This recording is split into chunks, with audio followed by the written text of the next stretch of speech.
자, 지금 보시면 고양 창릉지구는 43.7%를 차지를 하고 있습니다. 자, 전체 10대 계획도시들 중에서는 가장 낮은 면적 구성비를 보이고 있기 때문에 자, 그만큼 해당 용도에 대한 토지 면적이 적다라고 했을 때는 자, 공급량이 적어질 가능성이 높겠죠. 자, 물론 지구단위 계획 설정상 자, 건축물 용도에 따라서 용적률이 조금씩 바뀔 수는 있습니다만 자, 큰 틀에서는 국계법이나 건축법상의 자, 용도별 용적률을 어느 정도 지켜야 되는 부분이 있기 때문에 자, 거의 그 기준을 따라간다 이렇게 볼 수가 있고요. 자, 어쨌든 주거용지 면적 구성비상으로는 가장 낮기 때문에 자, 가장 유리한 고지를 점하고 있다. 자, 그래서 주택에 대한 종합 수요를 보시면 고양 창릉지구는 자, 총 21점을 득점을 했기 때문에 자, 1위인 하남 미사와 2위인 과천 지식정보타운을 제외하고는 세 번째로 높은 자, 주택 종합 수요도를 나타내고 있습니다. 자, 주택 수요와 관련해서는 자, 상위권에 포진되어 있다 이렇게 볼 수가 있고요. 상가 종합 수요를 보시면 고양 창릉지구가 하남 교산에 이어서 가장 낮은 상가 종합 수요도를 보이고 있습니다. 자, 그렇기 때문에 상가와 관련해서는 이 창릉지구는 공급 대비 수요는 좀 적을 수 있기 때문에 이 상가 부분이 좀 어려울 수 있다. 이제 이런 지표로 예상해 볼 수가 있습니다. 생산용지 종합 수요를 보시면 자, 고양 창릉지구는 전체 10개 계획도시들 가운데 자, 가장 낮은 생산용지 종합 수요도를 보이고 있습니다. 자, 그렇기 때문에 업무시설이라든지 지식산업센터와 같은 집합건축물상의 공장과 같은 그런 용도들이 상당히 어려울 수 있다. 자, 이렇게 볼 수가 있겠습니다.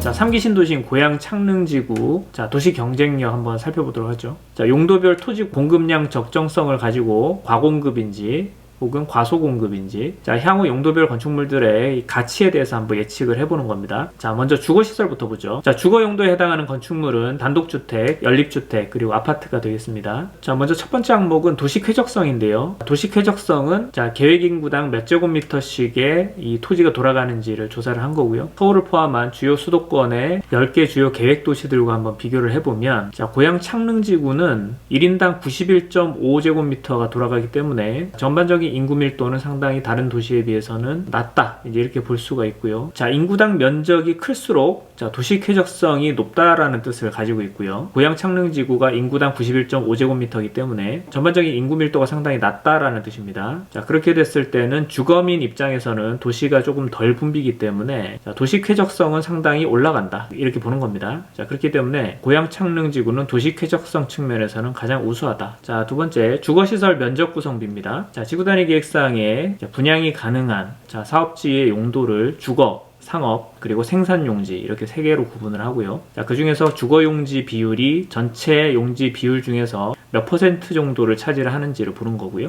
자, 지금 보시면 고양 창릉지구는 43.7%를 차지를 하고 있습니다. 자, 전체 10대 계획도시들 중에서는 가장 낮은 면적 구성비를 보이고 있기 때문에 자, 그만큼 해당 용도에 대한 토지 면적이 적다라고 했을 때는 자, 공급량이 적어질 가능성이 높겠죠. 자, 물론 지구단위 계획 설정상 자, 건축물 용도에 따라서 용적률이 조금씩 바뀔 수는 있습니다만 자, 큰 틀에서는 국계법이나 건축법상의 자, 용도별 용적률을 어느 정도 지켜야 되는 부분이 있기 때문에 자, 거의 그 기준을 따라간다 이렇게 볼 수가 있고요. 자, 어쨌든 주거용지 면적 구성비상으로는 가장 낮기 때문에 자, 가장 유리한 고지를 점하고 있다. 자, 세 번째 인구당 용지 면적입니다. 자, 해당 용지 면적을 전체 인구로 나눈 값인데 1인당 분담해야 하는 주거용지 면적을 나타내는 거고요. 자, 이 값이 낮을수록 역시 공급 대비 수요가 더 많을 가능성이 높다라는 것을 뜻하고요. 자, 고양 창릉지구는 7.8제곱미터로 자, 전체 10대 계획도시들 가운데 가장 낮은 수치를 보이고 있습니다. 자, 그래서 주택에 대한 종합 수요를 보시면 고양 창릉지구는 자, 총 21점을 득점을 했기 때문에 자, 1위인 하남 미사와 2위인 과천 지식정보타운을 제외하고는 세 번째로 높은 자, 주택 종합 수요도를 나타내고 있습니다. 자, 주택 수요와 관련해서는 상위권에 포진되어 있다 이렇게 볼 수가 있고요. 다음은 상업지구 수요를 한번 보도록 하겠습니다. 자, 먼저 첫 번째 항목은 인구 밀집도고요. 자, 주거시설은 인구 밀집도가 낮을수록 유리하고 유리하고 상업시설인 경우에는 인구 밀집도가 높을수록 유리합니다. 자, 인당 사업부지 면적이 고양 창릉지구가 91.5제곱미터, 가장 높은 수치를 보이고 있죠. 자, 인구 밀집도가 상당히 떨어진다라는 뜻이고, 상업용지 입장에서는 상당히 불리한 지표를 보이고 있다, 이렇게 볼 수가 있고요. 두 번째, 상업용지 면적 구성비입니다. 고양 창릉지구 16.4%의 상업용지 면적비를 보이고 있는데, 서울과 수도권의 10대 계획도시와 비교를 했을 때는 상당히 높은 지표로 나타나고 있습니다. 상업용지 공급량이 상당히 많기 때문에 타용도와 대비했을 때는 상업용지 공급이 상당히 많다. 그 다음에 인구당 상업용지 면적이죠. 고양 창릉지구 인당 분담해야 하는 상업용지 면적은 7번째로 많은 수치를 보이고 있기 때문에, 자, 전체 도시들과 비교를 했을 때는 그래도 인구당 분담해야 하는 상업용지 면적 자체는 그다지 크지 않다. 자, 용지 면적비에 비해서는 인구당 용지 면적이 좀 적다라는 부분이 과다 공급량을 어느 정도 커버해주고 있다, 이렇게 볼 수가 있고요. 자, 그렇게 했을 때 상가 종합 수요를 보시면 고양 창릉지구가 하남 교산에 이어서 가장 낮은 상가 종합 수요도를 보이고 있습니다. 자, 그렇기 때문에 상가와 관련해서는 이 창릉지구는 공급 대비 수요는 좀 적을 수 있기 때문에 이 상가 부분이 좀 어려울 수 있다, 이제 이런 지표로 예상해 볼 수가 있습니다. 자, 그 다음에 생산용지입니다. 생산용지는 오피스 그리고 지식산업센터와 같은 도시의 자족 기능과 관련된 그런 생산시설,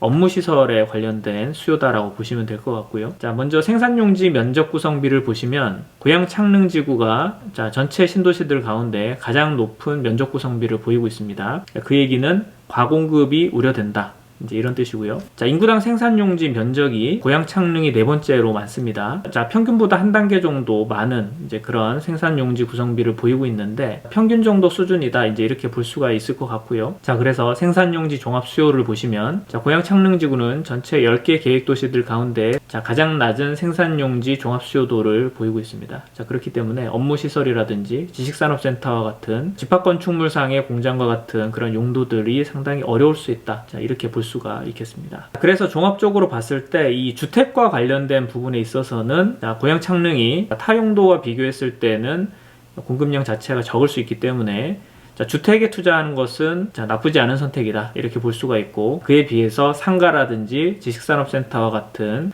생산용지와 관련된 용도의 건축물들에 대해서는 과공급의 우려가 있기 때문에 투자에 있어서는 조금 신중하게 접근할 필요가 있다. 한 가지 좀 부가적으로 설명을 드릴 부분이 있는데, 신도시의 사업부지의 평균 면적이 약 90만 평 정도가 됩니다. 자, 이렇게 넓은 면적을 일률적으로 이 평가를 한다는 것은 사실 불가능하죠. 자, 예를 들면 일반 상업지역이면 그 안에서도 이 필지 위치에 따라서, 또 해당 건물 층수에 따라서, 이 주변 도로 여건과 조망 여건에 따라서, 또 추후 형성되는 지하철이나 이 상권에 따라 바뀌게 되는 유동인구에 따라서 각 물건지별 가치는 큰 편차를 볼 수 있습니다. 자, 그렇기 때문에 지금 제시하는 용도별 가치는 전체 도시의 용도별 분위기 정도로 보는 것이 타당하고요. 이 기본을 바탕으로 각 용지별 그리고 필지별 건축물의 세부적인 분석에 들어가야 비로소 비교적 정확도가 높은 가치 분석이 될 수 있다. 자, 이런 말씀을 추가적으로 드리겠습니다.